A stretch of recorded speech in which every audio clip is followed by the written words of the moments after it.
À quel congé ai-je droit lors du décès d'un proche?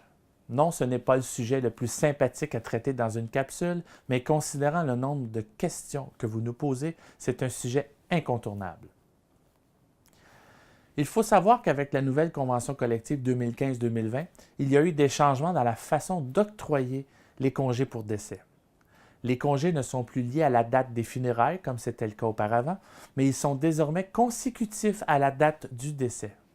Bien entendu, si le décès en question survient après que vous ayez complété votre journée de travail, le congé débutera à compter du lendemain de la date du décès.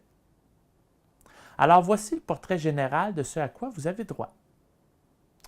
Dans le cas du décès de la conjointe ou du conjoint, de son enfant ou de l'enfant du conjoint, si cet enfant habite sous votre toit, vous avez droit à 7 jours consécutifs, ouvrables ou non, à compter de la date du décès. Par exemple, si le décès survient un samedi, vous n'êtes pas tenu de vous présenter au travail jusqu'au vendredi suivant inclusivement.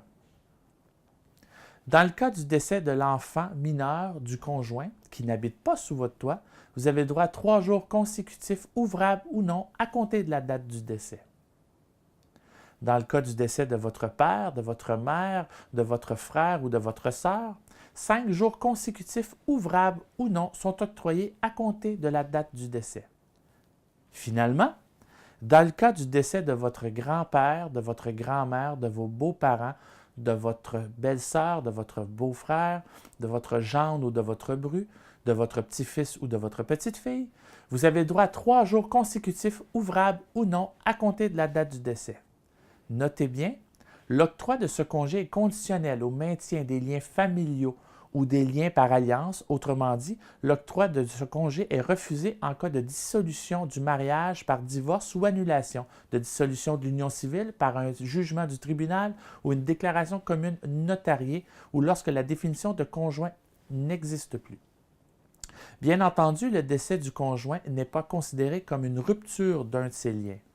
Autre nouveauté dans la Convention, pour tous ces congés, vous pouvez maintenant conserver une journée afin de l'utiliser à l'occasion des funérailles ou de la mise en terre. Le terme funérailles inclut ici toute célébration ou rituel soulignant le décès. Dans tous les cas, si vous avez des questions ou encore si vous souhaitez obtenir des éclaircissements, n'hésitez pas à nous contacter.